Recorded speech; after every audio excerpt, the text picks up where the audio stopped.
झिंगाट flavours मध्ये तुमचे खूप खूप स्वागत। आज आपण पाहणार आहोत स्मार्ट गृहिणींसाठी काही स्मार्ट किचन टिप्स। चला तर व्हिडिओला सुरुवात करूया। टिप नंबर 1, कारल्याचा कडूपणा कमी करण्यासाठी कारल्याच्या चिरलेल्या फोडी तांदूळ धुतलेल्या पाण्यात अर्धा तास भिजवून ठेवल्या आणि नंतर घट्ट पिळून त्याचा वापर केला तर कारल्याचा कडवटपणा कमी होतो। टिप नंबर 2, मेथीची भाजी निवडून उन्हात किंवा सावलीत वाळवून ठेवल्यास आपल्याला ती कसुरी मेथी म्हणून वापरता येते। टिप नंबर 3, या दिवसात बाजारात पालेभाज्या भरपूर येतात। यातील मेथी, हरभरा यांच्यासारख्या भाज्या नीट निवडून उन्हात अगर सावलीत वाळवून ठेवल्या असता हंगाम नसतानाही याचा वापर होऊ शकतो। टिप नंबर 4, रव्याची खीर करताना शक्यतो बारीक रवा घ्यावा। त्यातच मुठभर शेवया टाकून मिक्स खीर केल्यास ती खूपच छान होते। टिप नंबर 5, बासुंदी करताना बासुंदी थंड होईपर्यंत सतत ढवळत राहावे म्हणजे साय धरणार नाही। टिप नंबर 6, नारळाचे दूध काढल्यानंतर उर्वरित खीस टाकून दिला जातो, पण तो फ्रीज मध्ये ठेवून लागेल तसा भाजीमध्ये वापरता येतो। यामुळे भाजीची चवही वाढते। टिप नंबर 7, आळूचे गरगटे म्हणजेच आळूची पातळ भाजी करताना आंबट चुका ही पालेभाजी मिक्स केली तर आळूचे गरगटे दाटसर होते आणि चविष्टही होते, शिवाय खाजही येत नाही।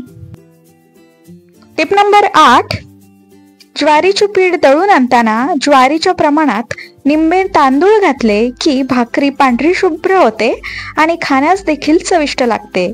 त्याचबरोबर भाकरीचे पीठ मळताना गरम पाण्याचाही वापर करावा लागत नाही। टिप नंबर 9, रस्सा भाजी, आमटी, फोडणीचे वरण व उसळी जास्त रुचकर होण्यासाठी चिमूटभर लवंगपूड घातली तर खूपच छान चव येते।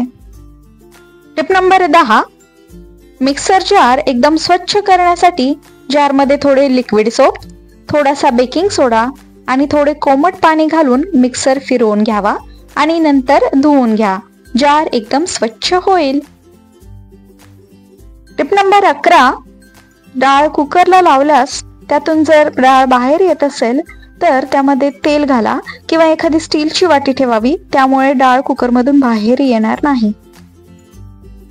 टिप नंबर 12, लसणाच्या पाकळ्या थोड्या गरम केल्यास लसूण सोलण्यास सोपे जाते। टिप नंबर 13, जर मिरची पूड अधिक काळ टिकवायची असेल तर बरणीमध्ये भरताना त्या बरणीला आतून शेंगदाणे तेलाचा हात फिरवावा। आतील बाजूने तेल लावल्यास मिरची पावडर बराच काळ छान टिकते। टिप नंबर 14, डोसा करताना तव्यावर मिठाचे पाणी शिंपडावे। डोसा कुरकुरीतही होतो आणि तव्याला चिकटतही नाही। टिप नंबर 15, चहा करताना आपण आले ठेचून चहात टाकतो, तसे न करता आल्याचा किस वाळवून चहाच्या पावडर मध्ये मिसळला तर चहा अजूनच चविष्ट बनतो। नंबर 16, अर्धवट पिकायला आलेली सीताफळे आपण गहू, तांदूळ अशा धान्यांच्या डब्यामध्ये घालून पिकायला ठेवतो।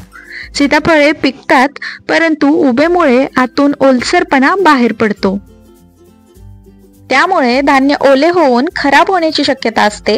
म्हणून सीताफळ अशी पिकवावीत।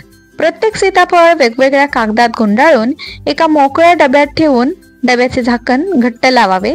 सीताफळे छान पिकतात। टिप नंबर 17, कांद्याची साल लवकर निघत नसल्यास कांदा थोडा वेळ गरम पाण्यात आणि नंतर थंड पाण्यात बुडवावा, यामुळे साल लवकर सोलली जाते।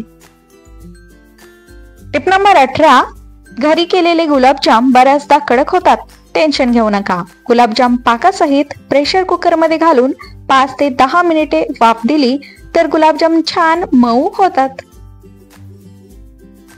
टिप नंबर 19, अंडी कधीही ॲल्युमिनियमच्या भांड्यामध्ये फोडून ठेवू नये, कारण त्यामुळे अंड्याचा रंग काळसर पडतो।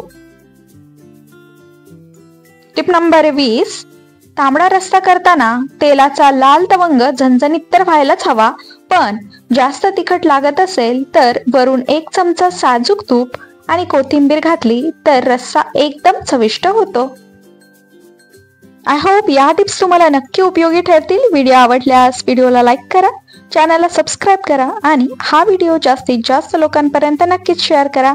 अशाच नवनवीन टिप्स आणि माहिती जाणून घेण्यासाठी आपल्या झिंगाट फ्लेवर्सला सबस्क्राईब करायला विसरू नका. पुन्हा भेटूया अशाच एका नवीन व्हिडिओ सोबत. तोपर्यंत धन्यवाद.